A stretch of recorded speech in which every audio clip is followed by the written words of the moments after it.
নমস্কার ক্রিকেট ভক্তরা, কালকে ছিল মুম্বাই ভার্সেস আরসিবির ম্যাচ। শেষ পর্যন্ত লড়লেন রাদারফোর্ড, তাও নাগাড়ে 3টে ম্যাচ হারতে হলো মুম্বাই। জয়ের সারণিতে ফিরল RCB. Mumbai Indians versus Royal Challenger Bengaluru.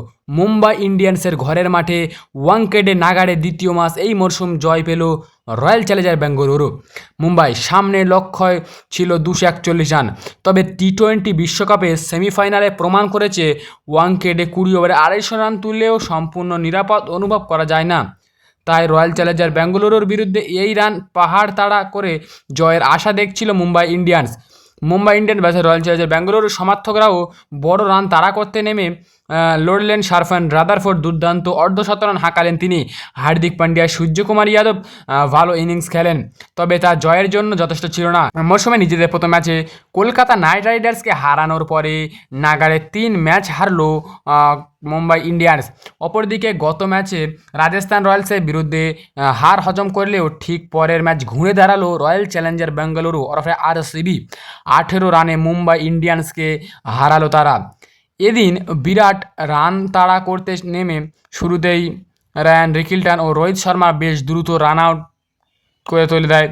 3 ওভারে 39 রান যোগ করে তারা, তবে রোহিত রিটায়ার হার্ট হয়ে সাজঘরে ফেরেন। হিটম্যান 6ষ্ঠ ওভারে রিটায়ার হার্ট হন।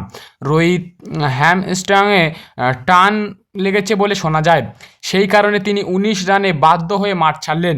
তাও রিকিলটন ইনিংস এগিয়ে নিয়ে যাচ্ছিল, তবে সুয়েশ শর্মা এসে প্রথম বলেই 37 রানে রিকিলটনকে সাজঘরে ফেরান। একই ওভারে তিলক বর্মাকেও ফেরান সুয়েশ শর্মা।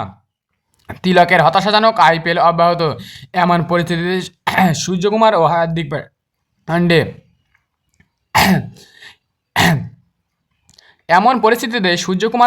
পান্ডিয়া দলের হয়ে ইনিংস সামলান।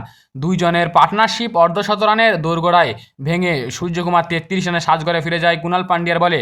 হার্দিক পান্ডিয়া 40 রানে আউট হয়ে যায়। এমন পরিস্থিতিতে দলের শেষ ভরসা ছিল সারফান রাদারফোর্ড।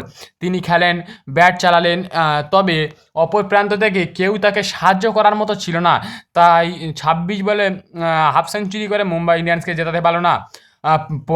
প্রথম ব্যাটে করে বিশাল 240 রান আরসিবি। সেই জন্য দলের টপ অর্ডার অনবদ্য ব্যাটিং, টিম ডেভিডের ভালো ফিনিশিং, পল্টদের বিরুদ্ধে এদিন ফিল সল্ট, বিরাট কোহলি, রজত পাটিদার 3 জনই অর্ধশতরান হাঁকান। আর শেষ বেলায় 16 বলে অপরাজিত 34 রানের ইনিংস ফিনিশ টাচ দেন টিম ডেভিড। মুম্বাই হয়ে শার্দিল ঠাকুর, মিচেল স্যান্টনার, হার্দিক পান্ডিয়া 10 বল একটি করে উইকেট নেন, তবে ম্যাচ কম রান দিলেও কোনো উইকেট পেলেন না তারকা fast bowler Jasprit Bumrah. Top অর্ডারের দুর্দান্ত ব্যাটিং এবং বোলিং দলগত এই প্রচেষ্টায় কিন্তু আরসিবিকে আজ জয় এনে দিল। আরসিবি কেন জিতল? পাওয়ার প্লেতে আগুন স্টার্ট করেছে বিরাট কোহলি এবং ফিলিপ সল্ট। শুরু থেকেই মুম্বাই বোলারদের উপর চাপ তৈরি করে গেছে। প্রথম 6 ওভারে বড় রান করার চেষ্টা করেছে, বোলারদের লাইন নষ্ট করে দেয় ফিলিপ সল্ট এর ম্যাচের উইনিং পারি খেলেছে। সল্ট একদম নির্ভীক ব্যাটিং করেছে, বাউন্ডারি 6 মেরে মোড় ঘুরিয়ে দিয়েছে। স্ট্রাইক রোটেশন ছিল, মিডিল অর্ডারে ভালো খেলেছে। আরসিবি শুধু শুরুতেই ভালো খেলেনি, মিডিল অর্ডারে ক্যাপ্টেন রজত পাটিদার লেবে খুব সুন্দর খেলেছে। বিরাট কোহলির সাথে পার্টনারশিপ গড়ে তুলেছে। ডেথ ওভারে এক্সট্রা রান করেছে। শেষ 5 ওভারে আরসিবি 50টায় 60 রান করেছে। এই জায়গাটাই ম্যাচের আসল পার্থক্য তৈরি করে। বোলিং ডিসিপ্লিন, আরসিবির বোলাররা খুব প্ল্যান করে বল করেছে। শর্ট বল, স্লোয়ার ডেলিভারি, ব্যাটসম্যানদের টাইমিং নষ্ট করেছে। মুম্বাই ইন্ডিয়ান্স কেন হারলো? 1, খারাপ বোলিং স্টার্ট। 2, মুম্বাই শুরুতেই ম্যাচ হারতে শুরু করে, পাওয়ার প্লেতে বেশি রান করতে পারে না, কোনো চাপ তৈরি করেনি। জাসপ্রীত বুমরার একা লড়াই, বুমরা ভালো বল করলেও অন্য বোলাররা সাপোর্ট দেয়নি, ফলে আরসিবি সহজেই রান তোলে। টপ অর্ডারে ব্যর্থতা, রোহিত শর্মা সহ ওপেনাররা বড় ইনিংস খেলতে পারেনি, দ্রুত উইকেট পড়ে যায়, চাপ তৈরি হয়। মিডিল অর্ডারে চাপ, মিডিল অর্ডারে নামার পর রান রেট অনেকটা বেড়ে যায়, রিস্ক নিতে উইকেট হারায়। প্ল্যানিংয়ের অভাব, মুম্বাই কোনো ক্লিয়ার প্ল্যান করে মাঠে নামেনি। বোলিং রোটেশন ঠিক ছিল, ফিল্ড সেটিংয়ে ভুল ছিল। ম্যাচের টার্নিং পয়েন্ট ফিলিপ সল্টের আগ্রাসী ব্যাটিং, পাওয়ার প্লেতে মুম্বাইয়ের ব্যর্থতা, মুম্বাই টপ অর্ডারে দ্রুত আউট হয়ে যায়, man of the match Philip Salt হয়। এই ইনিংসে আরসিবির এত বড় স্কোর করতে পারতো না। এক লাইনে ম্যাচের গল্প, আরসিবি জিতেছে কারণ তারা পুরো ম্যাচ ডোমিনেশন করেছে, মুম্বাই হেরেছে কারণ তারা কোনো ডিপার্টমেন্ট ধারাবাহিকতা দেখতে পারেনি।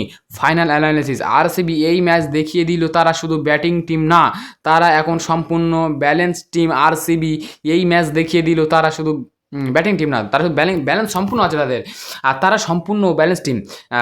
মুম্বাই যদি কামব্যাক করতে হয় তাহলে টপ অর্ডার বলিং দুটোই ভালো করতে হবে। শেষ কথা, এই আইপিএল 2026 একটা বড় মেসেজ দিল যে টিম চাপ সামলাতে পারবে সেই জিতবে। কালকে আরসিবি খেলা দেখেছে, ব্যাটিংও যেমন পারফরমেন্স করেছে, বোলিংয়ে তার থেকেও খুব সুন্দর পারফরমেন্স করেছে কুণাল পান্ডিয়া, তার সাথে ছিল সুয়েশ শর্মা, জ্যাকব ডাফি, ভুবনেশ্বর কুমার, সবই খুব সুন্দর পারফরমেন্স করেছে। আর এর থেকে বড় অবদান ছিল রশিদ দার সালাম, তিনি পাওয়ার প্লে খুব সুন্দর সে বল করে গিয়েছিলেন। সব দিক থেকে কালকে আরসিবি খুব সুন্দর খেলেছে। আর মুম্বাই হারার কারণ হলো তাদের ব্যাটিং ভালো নয়, তাদের বোলিংয়ে বুমরা ছাড়া আর কেউ বল করতে পারেনি ভালো, ফিল্ডিংও অতটা ভালো করতে পারেনি, ক্যাচ মিস করেছে, রান আউটের চান্স মিস করেছে। সব দিক থেকে বলতে গেলে মুম্বাই অনেকটা পিছিয়ে আছে আরসিবির তুলনায়। আরসিবি শুধু একটা নাম নয়, এটা একটা ব্র্যান্ড। তো আরসিবি এটা বুঝিয়ে দিল। তো আগলে वीडियो में दिखा होगा। चलो बाय। আমার চ্যানেলটা সাবস্ক্রাইব করে দাও।